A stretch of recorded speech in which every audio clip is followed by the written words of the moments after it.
Let's talk to a Remainer, Stephen Kinnock, Labour MP and member of the Brexit Select Committee, who joins us now. Good morning to you, Stephen. Morning, Julia. First of all, are you delighted with the happy news that we're about to have a third royal birth? Oh, yeah, it's wonderful. And I hope it all goes well for her. And it's lovely to see that family growing and going from strength to strength. It's very nice. Excellent. Lovely work. Thank you very much. And now, the Brexit's obviously going to be a very big issue this week. We've got a cabinet meeting on Wednesday ahead of the vote on Thursday in the House of Commons on whether or not we stay in the customs union or not. There's some talk of this being turned effectively into a vote of confidence in the Prime Minister. Word is from the Downing Street that Theresa May very much sees it that way. You know, if you vote me down on this, that's what it will effectively be. Is that how you view it? No, I think the vote on Thursday won't be a binding vote. We're actually just on a one-line whip for it, and it's been pushed forward by backbenchers and not by the government. So I don't think that Thursday will be the make or break moment. Why are so many Brexiteers so worried about it? Why have we got the likes of David Davis, Liam Fox, and Boris Johnson, the leading Brexiteers in the cabinet, that sort of spacing up to the Prime Minister and her allies about this issue? Then I think it's probably they're worried about some of the briefing that's come from Number 10. There was this line over the weekend that people apparently are saying, well, Theresa May won't be crying into her beer. I don't even know if she drinks beer, but there you are. Probably more like a gin and tonic. She won't be crying into that if they do lose the vote on the customs union when it comes forward in May as part of the customs and trade bill. And I think probably the Brexiteers can sense now that the more sensible and pragmatic, from my point of view, conservative colleagues that they have are actually not going to back down. They are going to stick to their guns on this, and therefore there is going to be a cross-party majority to keep us in some form of customs union. And I think the Brexiteers are beginning to panic. Well, I think they are beginning to panic, and I'm among them, rightly so, because that wasn't what we voted for in the referendum. You and I both know it was very clear, made by the Vote Leave campaign, made by the Remain campaign, leading figures in both, that leaving the EU meant leaving the single market and leaving the customs union. Why do you think that Brexit should involve staying in a customs union? Well, I mean, what I would say about the arguments in the referendum, one of my favourite quotes is actually from Nigel Farage, who said, well, would it really be so terrible if we were like Norway? It's a rich, happy... They're not in the customs union. Well, they're in EFTA, and They're not in a customs union. No, the fundamental problem is that because the government, and we've agreed on this in the past, Julia, is because the government spent so long faffing around, calling general elections, failing to set out a vision for how they want trade with the European Union to work. They've left a vacuum, and when you leave a vacuum, you end up with the default position because nobody has actually defined what the alternative should look like. And maybe if we'd said from the start we want an EEA-EFTA-based Brexit, and then we negotiate from that foundation, we would have been in a much better position now, rather than Theresa May taking a massive gamble on a general election, which has left her really, since then, I think, you could see the writing on the wall for her. She's humiliated, discredited, and wasted a huge amount of time when she could have been negotiating a new deal. I think an EEA-EFTA-based deal with some special arrangements in place to deal with the specific issue of the Northern Ireland border would have been the right way to go. But, I mean, hindsight is a wonderful thing. Well, you can say hindsight's a wonderful thing. You could also argue that she won the Tory leadership among her colleagues after being very clear that she would take forward the Brexit, enact the direct Brexit vote from the British people. She then, although let's face it, she didn't do very well in the last general election, she nevertheless ran, as did the Labour Party, your own party's manifesto, on enacting the Brexit outcome. There are a lot of people who fear, and we were speaking a little bit earlier to Lord Lawson, the former Tory Chancellor, keen Brexiteer, that there is some sort of plot going on by Remainers, Remoaners, whoever, to actually prevent Brexit happening, and that we will get Brexit in name only. The idea being keep us in the customs union or some version of it, so we don't get any of the benefits of leaving. So we can't do a free trade deal. We have to basically take the diktats from Brussels, and we have to still pay high tariffs for food and clothing and the like. And then, well, the argument will be in a few years' time, well, do you know what? We may as well be in the single market too. And then we're back in the single market. And then effectively, we've not enacted the will of the British people as expressed in the 2016 referendum. Is this the secret plot? Look, I'm absolutely convinced and committed to the fact that we have to leave the European Union. The debate is about how we do it. And I have been saying for well over a year now that an EEA EFTA, if you like, the Norway-based option, would have been the best foundation to put in place for the negotiations. It's like building a house. You agree on the foundations, then you can have an argument about what kind of door and windows you want to put in. Unfortunately, the whole negotiations have been so badly handled by the government that we've ended up in this mess. I think that there is genuinely a way through that Norway option to protect the prosperity of our economy and to get out of, the ever closer union. A lot of people on the doorstep said to me, I voted to join the European Union in the European Economic Community as it was back then in the 1970s. And over the years, it became something different. I still want all the good economic cooperation, all the trade deals that we get through the EU. But we can do that without a customs union. Switzerland manages. Well, I think that it's very the Swiss arrangement is very, very messy. But that might they seem to be doing all right on it. That might have been another way through it. If somebody, what we needed was a prime minister and a secretary of state for Brexit to put forward a clear vision of the alternative that we wanted. No, I'm with you. Stephen, on this, you and I will agree 100%. We have not had proper leadership from the government on this. No. However, have we had proper leadership from the Labour Party as well? Because we are in that bizarre situation where you are in a large majority on the Labour bench as being a Remain supporter and someone who would really like this vote to have gone a different way, and that's not to be in what you regard as a predicament right now. Jeremy Corbyn, lifelong Eurosceptic, his campaigning for Remain was lacklustre at best because, let's face it, he wanted a Brexit victory, and the manifesto was basically enforcing Brexit, and yet a manifesto which many Labour MPs, it would appear, are happy to vote against on a weekly basis.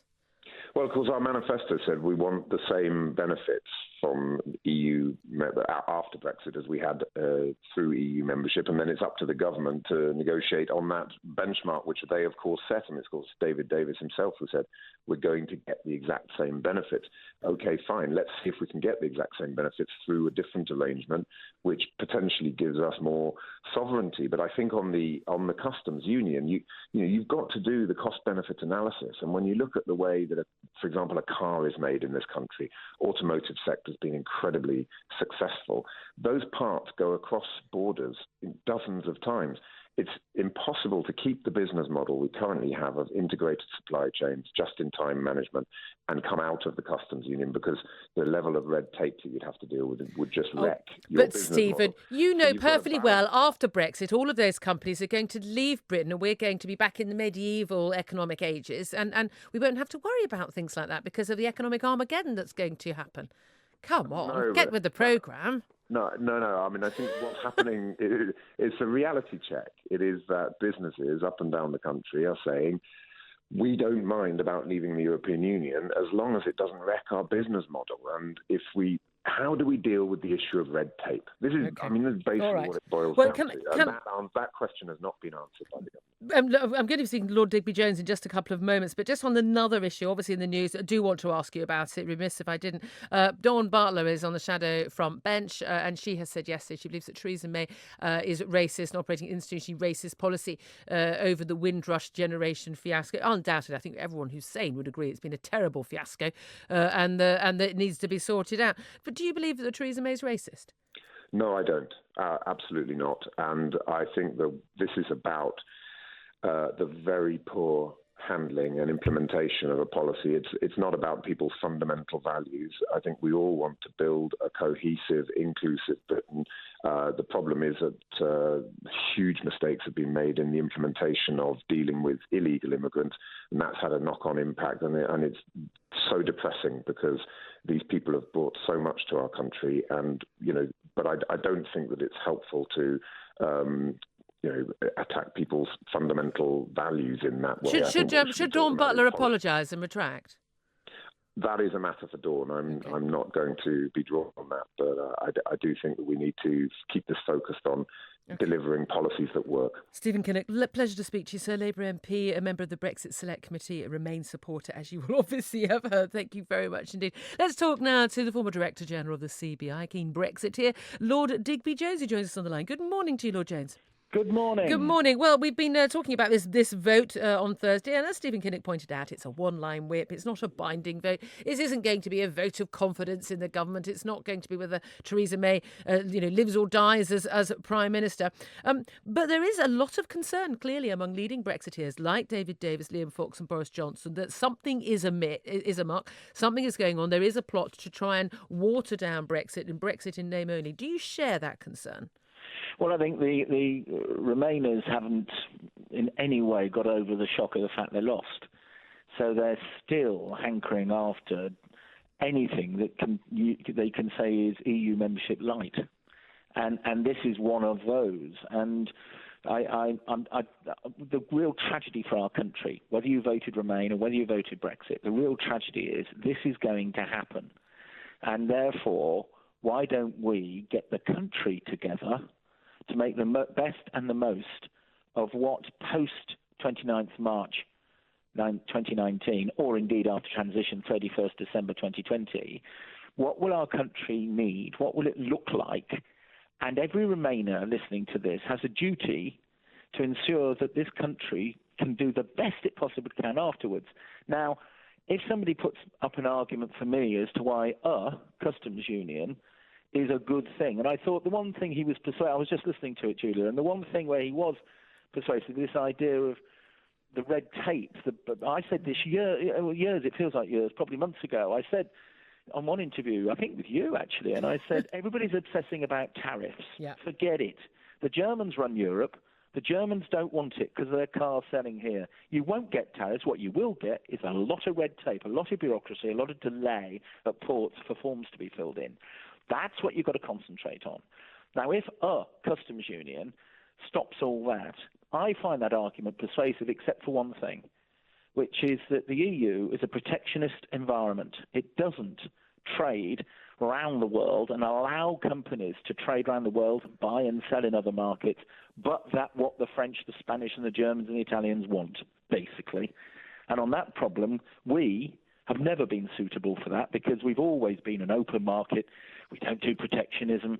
We actually have, you saw it last week in London, 53 countries already with a door open. Well, that's the thing. I mean, they're virtually lining up, Canadians, Australians, other Indians lining up ready for these deals. And the reality is, if we are in any version of a customs union, that would mean that we are not allowed to make our own trade deals. Is that right? That's absolutely right. And that's the one thing that no Remainer is telling me why that's not a good thing. We can have a trade agreement with the European Union that says, okay, we will have arrangements at borders. So if the crankshaft in a Mini goes across borders 14 times before it goes in the showroom, fair enough. If it's a Mini and it looks like one and it quacks like one and it waddles like one, it probably is a Mini. So on that basis, we don't need to do all the red tape at the French border. That's what you need to concentrate on because the customs union fetters you from doing your own deals. What I worry about this week with Thursday, as you referred to it, it's only a one-line whip, it's more of a show, if you like, is this smacks of politicising the process. This smacks of a party, opposition or Liberals, trying to embarrass government. And for God's sake, people, this has transcended politics. Please, we've got a divided country. We're divided demographically, we're divided geographically, and we're divided politically. What we've got to do is understand that we're leaving. And I remember I stood in Brussels in early January, Julia, with Michel Barnier. And he said to me, I don't have to do much, because the Remain camp and the media are doing it for me. And it's true. We are, for some reason, hurting our own country. And we can have views as how best to leave. And if I hear the lie one more time, I'll respect the will of the British people, but what we've got to do is say, how does this maximise Britain's talents? And being in a customs union, I agree, actually, is not, it's not Armageddon if we do it. It's really not. I thought Stephen Kinnock was right. I got it. I thought, yes, I see your point. But you've got to weigh that up against the fact that you have to therefore belong to a protectionist club in trading with the rest of the world. In other words, tariffs on agriculture from Australia. Why? Because the French don't want anything else. Whereas we could say to Australia, no need to have tariffs, come on in, and by the way, in return, we want to sell our XYZ to you without tariffs. But again, also, we've got a lot of those EU tariffs. They're there to protect particular industries or agriculture and things for other countries, not necessarily beneficial to us, and we end up paying more. But hey, you're Lord Jones, what do you know about trade? You were only Director General of the CBI. Thank you so much for joining us, Lord Digby Jones, former Director General of the CBI, of course.